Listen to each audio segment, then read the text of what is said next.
ಎಲ್ರಿಗೂ ನಮಸ್ಕಾರ. ಎಲ್ರಿಗೂ ಉಷಾಂತರಂಗ ಯೂಟ್ಯೂಬ್ ಚಾನಲ್ಗೆ ಸ್ವಾಗತ. ಒಂದು ಮಹತ್ವದ ಬದಲಾವಣೆಯನ್ನು ಮಾಡ್ತಿದ್ದಾರೆ ಗೃಹಲಕ್ಷ್ಮಿ ಯೋಜನೆ ಬಗ್ಗೆ. ಹೌದು, ಬಯೋಮೆಟ್ರಿಕ್ ಮಾಡಬೇಕು ಅಂತ ಹೇಳ್ತಾ ಇದ್ರು, ಬಟ್ ಇವಾಗ ಅದನ್ನು ಡೇಟ್ ಕೂಡ ಅನೌನ್ಸ್ ಮಾಡಿದ್ದಾರೆ. ಹಾಗೆ ಅದಕ್ಕೆ ಏನೆಲ್ಲ ಡಾಕ್ಯುಮೆಂಟ್ನ ತೊಗೊಂಡೋಗ್ಬೇಕು, ಏನೆಲ್ಲ ರೂಲ್ಸ್ ಆ್ಯಂಡ್ ರೆಗ್ಯುಲೇಷನ್ಸ್ ಇದೆ, ಹಾಗೆ ಈ ಸತಿ ಶುಲ್ಕ ಕೂಡ ಪಾವತಿ ಮಾಡಬೇಕಾಗಿದೆ. ಅದ್ರ ಜೊತೆಗೆ ಈ ಗೃಹಲಕ್ಷ್ಮಿ ಸಂಘಕ್ಕೆ ಸೇರೋಕ್ಕೂ ಕೂಡ ಆಪ್ಷನ್ನ ಕೊಡ್ತಿದ್ದಾರೆ. ಇದ್ರ ಬಗ್ಗೆ ಎಲ್ಲ ಸಂಪೂರ್ಣವಾಗಿ ವಿಡಿಯೋದಲ್ಲಿ ತಿಳಿಸ್ಕೊಡ್ತೀನಿ. ವಿಡಿಯೋನ ಸ್ಕಿಪ್ ಮಾಡ್ದಲೇ ಸಂಪೂರ್ಣವಾಗಿ ಬಿಗಿನಿಂಗಿಂದ ಎಂಡ್ವರೆಗೂ ನೋಡಿ. ಯಾರೆಲ್ಲ ಹೊಸಬ್ರು ಚಾನೆಲ್ನ ನೋಡ್ತಾ ಇದ್ದೀರಾ ಎಲ್ರಿಗೂ ಕೂಡ ಥ್ಯಾಂಕ್ ಯು ಸೋ ಮಚ್. ಯಾರೆಲ್ಲ ಸಬ್ಸ್ಕ್ರೈಬ್ ಮಾಡ್ಕೊಂಡಿಲ್ಲ ಅಥವಾ ಫಸ್ಟ್ ಟೈಮ್ ನನ್ನ ಚಾನೆಲ್ನ ನೋಡ್ತಾ ಇದ್ದೀರಾ ಅಂದರೆ ಉಷಾಂತರಂಗ ಯೂಟ್ಯೂಬ್ ಚಾನೆಲ್ನ ಸಬ್ಸ್ಕ್ರೈಬ್ ಮಾಡ್ಕೊಳ್ಳಿ. ಹಾಗೆ ಬೆಲ್ ಐಕನಲ್ಲೂ ಕೂಡ ಆಲ್ ಅಂತ ಸೆಲೆಕ್ಟ್ ಮಾಡಿ. ಆವಾಗ ನಾನು ಯಾವುದೇ ಹೊಸ ವಿಡಿಯೋ ಅಪ್ಲೋಡ್ ಮಾಡಿದಾಗ ನಿಮಗೆ ನೋಟಿಫಿಕೇಷನ್ಸ್ ಬಂದಿರುತ್ತೆ. ನಿಮ್ಮ ಫ್ರೀ ಟೈಮಲ್ಲಿ ನನ್ನ ಎಲ್ಲ ವಿಡಿಯೋಸ್ನ ನೋಡ್ಬೋದು.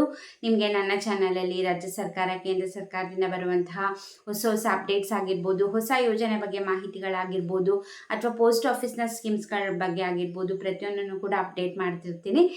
ಬನ್ನಿ ಇವತ್ತಿನ ವಿಡಿಯೋನ ಶುರು ಮಾಡೋಣ. ಇವಾಗ CM DK ಶಿವಕುಮಾರ್ ಅವರು ಇದ್ರ ಬಗ್ಗೆ ತಿಳಿಸ್ಕೊಟ್ಟಿದ್ರು. ಗ್ಯಾರಂಟಿ ಯೋಜನೆಗಳ ಪರಿಷ್ಕರಣೆ ಮಾಡ್ತೀವಿ ಅಂದ್ಬಿಟ್ಟು, ಹಾಗೆ ಗೃಹಲಕ್ಷ್ಮಿ ಯೋಜನೆ ಕೂಡ ಮರು ಅರ್ಜಿ ಸಲ್ಲಿಕೆಗೆ ಅವಕಾಶ ಮಾಡಿಕೊಡ್ತೀವಿ, ಬಯೋಮೆಟ್ರಿಕ್ ಕಂಪಲ್ಸರಿ ಅಂತ ಹೇಳಿದ್ರು. ಇವಾಗ ಅದನ್ನು ಶುರು ಮಾಡ್ತಿದ್ದಾರೆ. ಹೌದು, ಮುಂದಿನ ತಿಂಗಳಿಂದನೇ ಬಯೋಮೆಟ್ರಿಕ್ ಕೊಡಬೇಕಾಗತ್ತೆ ಪ್ರತಿಯೊಬ್ಬರು ಕೂಡ. ಅಂದರೆ ಯಾರೆಲ್ಲ ಗೃಹಲಕ್ಷ್ಮಿ ಯೋಜನೆಗೆ ಫಲಾನುಭವಿಗಳಿದ್ದೀರಾ ಒಂದು ಸತಿ ಬಯೋಮೆಟ್ರಿಕ್ನ ಕೊಡಲೇಬೇಕಾಗತ್ತೆ. ಮುಂದಿನ ತಿಂಗಳಿಂದ ಶುರುವಾಗ್ತಾ ಇದೆ. ಹಾಗೆ ಲಾಸ್ಟ್ ಟೈಮ್ ಏನಾಗ್ತಿತ್ತು, ಈ ಗ್ಯಾರಂಟಿ ಯೋಜನೆ ಏನು ಶುರುವಾಯಿತು ಗೃಹಲಕ್ಷ್ಮಿ ಯೋಜನೆಗೆ ಯಾರೆಲ್ಲ ಅರ್ಜಿ ಸಲ್ಲಿಸಿದ್ರಿ ನಿಮಗೆ ಫ್ರೀ ಇತ್ತು. ಅಂದರೆ ನಿಮಗೆ Grama one, Karnataka one, Bengaluru one ಸೆಂಟರ್ಸ್ಗೆ ಹೋಗಿ ನಿಮ್ಮ ಆಧಾರ್ ಕಾರ್ಡ್ನ ತೋರಿಸಿ, ರೇಷನ್ ಕಾರ್ಡ್ನ ತೋರಿಸಿ ಅಪ್ಲೈ ಮಾಡಿ ಬಂದಿದ್ರಿ.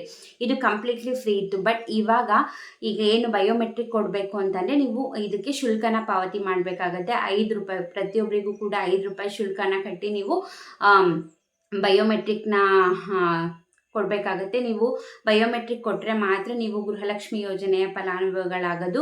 ನೀವೇನಾರು ಬಯೋಮೆಟ್ರಿಕ್ ಕೊಟ್ಟಿಲ್ಲ ಅಂತಂದರೆ ನಿಮಗೆ ಈ ಒಂದು ಯೋಜನೆಯಿಂದ ನಿಮ್ಮ ಹೆಸರನ್ನ ಡಿಲೀಟ್ ಮಾಡ್ತಾರೆ. ನಿಮಗೆ ಯಾವುದೇ ರೀತಿ ಹಣ ಬರೋದಿಲ್ಲ. ಒಂದು ಸತಿ ಕೊಟ್ಟರೆ ಸಾಕು, ನಿಮಗೆ ಪ್ರತಿ ಸತಿ ಯಾವುದೇ ಕಂತಿನ ಹಣ ಜಮೆ ಆದಾಗಲೂ ಕೂಡ ನಿಮ್ಮ ಖಾತೆಗೆ ಜಮೆ ಆಗುತ್ತೆ. ಸೊ ಏನೆಲ್ಲ ಡಾಕ್ಯುಮೆಂಟ್ನ ತೊಗೊಂಡೋಗ್ಬೇಕು ಅಂತಂದರೆ ನೀವು ನಿಮ್ಮ ಆಧಾರ್ ಕಾರ್ಡ್ನ ತೊಗೊಂಡೋಗ್ಬೇಕಾಗತ್ತೆ. ಹಾಗೆ ಆಧಾರ್ ಕಾರ್ಡ್ಗೆ ಲಿಂಕ್ ಆಗಿರೋ ಮೊಬೈಲ್ ಕೂಡ ತೊಗೊಂಡೋಗ್ಬೇಕು. ಯಾಕಂದರೆ ಬಯೋಮೆಟ್ರಿಕ್ ನೀವು ಥಂಬ್ ಇಂಪ್ರೆಷನ್ ಎಲ್ಲ ಕೊಡೋದ್ರಿಂದ ನಿಮಗೆ ನಿಮ್ಮ ಆಧಾರ್ ಕಾರ್ಡ್ಗೆ ಲಿಂಕ್ ಆಗಿರೋ ನಂಬರ್ಗೆ OTP ಬರುತ್ತೆ. ಸೊ OTP ಹೇಳಿ ನೀವು ಬಯೋಮೆಟ್ರಿಕ್ನ ಕೊಡಬೇಕಾಗತ್ತೆ. ಹಾಗಾಗಿ ಆಧಾರ್ ಕಾರ್ಡ್ ಹಾಗೆ ಲಿಂಕ್ ಆಗಿರೋ ಮೊಬೈಲನ್ನ ಕೂಡ ತೊಗೊಂಡು ಹೋಗಿ.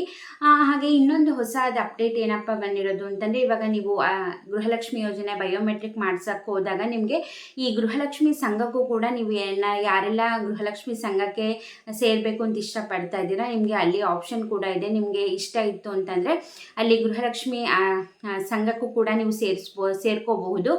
ನೀವು ಈ ಸದಸ್ಯತ್ವನ ತಗೋಬೇಕಂದ್ರೆ 1250 ರೂಪಾಯಿನ ಪೇ ಮಾಡಿದ್ರೆ ನೀವು ಗೃಹಲಕ್ಷ್ಮಿ ಸದಸ್ಯ ಅಂದರೆ ಅಲ್ಲಿ ಸಂಘಕ್ಕೆ ರಿಜಿಸ್ಟ್ರೇಷನ್ ಮಾಡ್ಕೊಳ್ತಾರೆ.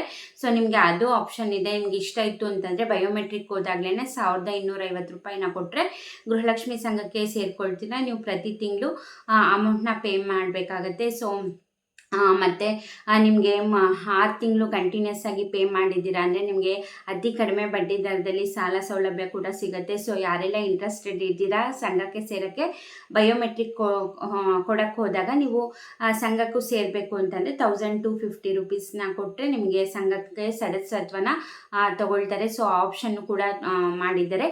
ಬಟ್ ಇವಾಗ ಒಂದು ಚೇಂಜಸ್ ಏನಪ್ಪ ಅಂತಂದರೆ, ಲಾಸ್ಟ್ ಟೈಮ್ ಗೃಹಲಕ್ಷ್ಮಿ ಯೋಜನೆಗೆ ಅರ್ಜಿ ಸಲ್ಲಿಸಿದಾಗ ಕಂಪ್ಲೀಟ್ಲಿ ಫ್ರೀ ಇತ್ತು.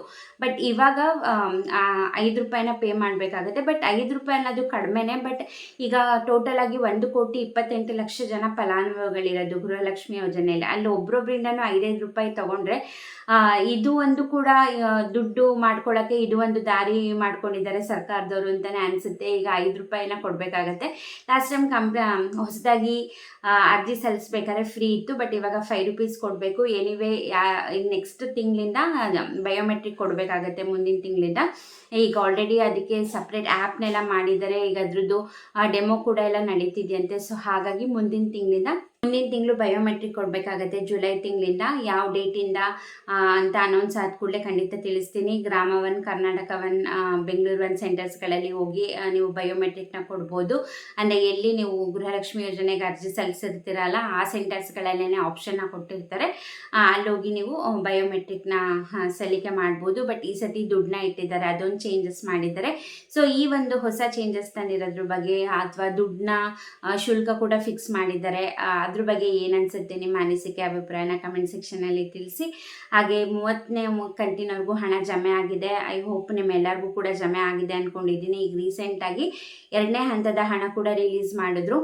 ಹಾಗಾಗಿ ಯಾರಿಗೆಲ್ಲ ಪೆಂಡಿಂಗ್ ಇತ್ತು ಅವರಿಗೆಲ್ಲ ಜಮೆ ಮಾಡ್ತಾ ಇದ್ದಾರೆ. ಐ ಹೋಪ್ ನಿಮಗೂ ಕೂಡ ಜಮೆ ಆಗಿದೆ ಅಂದ್ಕೊಂಡಿದ್ದೀನಿ. ಆಗಿಲ್ಲ ಅಂದರೆ ವೆಯ್ಟ್ ಮಾಡಿ, ಖಂಡಿತವಾಗ್ಲೂ ಇನ್ನೊಂದು 2-3 ದಿವಸದಲ್ಲಿ ನಿಮಗೂ ಕೂಡ ಹಣ ಕ್ಲಿಯರ್ ಮಾಡ್ತಾರೆ. ಇನ್ನು 31ನೇ ಕಂತಿನ ಹಣ ಮೇ ಬಿ ಬಯೋಮೆಟ್ರಿಕ್ ಪ್ರೋಸೆಸ್ ಎಲ್ಲ ಮುಗಿದ ಮೇಲೆ, ಯಾರೆಲ್ಲ ಬಯೋಮೆಟ್ರಿಕ್ ಕೊಟ್ಟಾದ್ಮೇಲೆ ಯಾರೆಲ್ಲ ಅರ್ಹರು ಅನರ್ಹರು ಅಂತ ಗೊತ್ತಾಗುತ್ತಲ್ಲ. ಯಾಕಂದರೆ ತುಂಬ ಜನ ಮೃತಪಟ್ಟಿರೋರಾಗಿರ್ಬೋದು ಅಥವಾ ಟ್ಯಾಕ್ಸ್ ಪೇಯರ್ಸ್ ಆಗಿರ್ಬೋದು, ಇವರೆಲ್ಲರೂ ಸೇರ್ಕೊಂಡಿರ್ತಾರೆ. ಈಗ ಬಯೋಮೆಟ್ರಿಕ್ ಕೊಟ್ಟರೆ ಮತ್ತೆ ತುಂಬ ಜನ ಅನರ್ಹರು ಯಾರ್ದೆಲ್ಲ ಇದೆ ಅವ್ರದ್ದೆಲ್ಲ ಹೆಸರು ಕ್ಯಾನ್ಸಲ್ ಆಗುತ್ತೆ. ಆವಾಗ ಸರ್ಕಾರಕ್ಕೂ ಕೂಡ ಹಣ ಉಳಿಯುತ್ತೆ. ಯಾರೆಲ್ಲ ಅನರ್ಹರು ಹೋದರೆ ಅರ್ಹರು ಮಾತ್ರ ಉಳ್ಕೊತಾರೆ. ಸೊ ಸರ್ಕಾರಕ್ಕೂ ಕೂಡ ದುಡ್ಡು ಉಳ್ದಂಗೆ ಆಗುತ್ತೆ. ಹಾಗಾಗಿ ಮೇ ಬಿ ಬಯೋಮೆಟ್ರಿಕ್ ಮುಗಿದ ಮೇಲೆ 31ನೇ ಕಂತಿನ ಹಣ ರಿಲೀಸ್ ಮಾಡೋ ಚಾನ್ಸಸ್ ಇರುತ್ತೆ. ಫೈನಾನ್ಸ್ ಡಿಪಾರ್ಟ್ಮೆಂಟಿಂದ ಏನೋ ರಿಲೀಸ್ ಆಗಿದೆ. ಈಗ ಮಹಿಳಾ ಮತ್ತು ಮಕ್ಕಳ ಕಲ್ಯಾಣ ಇಲಾಖೆ ಅವ್ರ ಹತ್ರ ಇದೆ 31ನೇ ಕಂತಿನ ಹಣ, ಬಟ್ ಅವ್ರು ರಿಲೀಸ್ ಮಾಡಬೇಕು. ಅದ್ರ ಬಗ್ಗೆ ಏನು ಅಪ್ಡೇಟ್ ಕೊಟ್ಟಿಲ್ಲ. ಒಟ್ಟಿನಲ್ಲಿ ಬಯೋಮೆಟ್ರಿಕ್ ಮುಂದಿನ ತಿಂಗಳಿಂದ ಕೊಡಬೇಕಾಗುತ್ತೆ ಎಲ್ಲ ಫಲಾನುಭವಿಗಳು ಗೃಹಲಕ್ಷ್ಮಿ ಯೋಜನೆದು. ಸೊ ಡೇಟ್ ಅಥವಾ ಡೇಟ್ ಯಾವಾಗ ಏನು ಅಂತ ಅನೌನ್ಸ್ ಮಾಡಿದ ಕೂಡಲೇ ನಾನು ನಿಮಗೆ ಅದ್ರ ಬಗ್ಗೆ ಸಪ್ರೇಟ್ ವಿಡಿಯೋ ಮಾಡಿ ತಿಳಿಸ್ತೀನಿ. ಏನೆಲ್ಲ ಮತ್ತೇನಾದ್ರು ಡಾಕ್ಯುಮೆಂಟಲ್ಲಿ ಚೇಂಜಸ್ ಮಾಡಿರ್ತಾರ ಅಥವಾ ಶುಲ್ಕ ಏನಾದ್ರು ಕ್ಯಾನ್ಸಲ್ ಮಾಡ್ತಾರಾ ಏನು ಅನ್ನೋದನ್ನ ನೋಡೋಣ. ಹಾಗಾಗಿ ಚಾನಲ್ನ ಸಬ್ಸ್ಕ್ರೈಬ್ ಮಾಡ್ಕೊಳ್ಳಿ.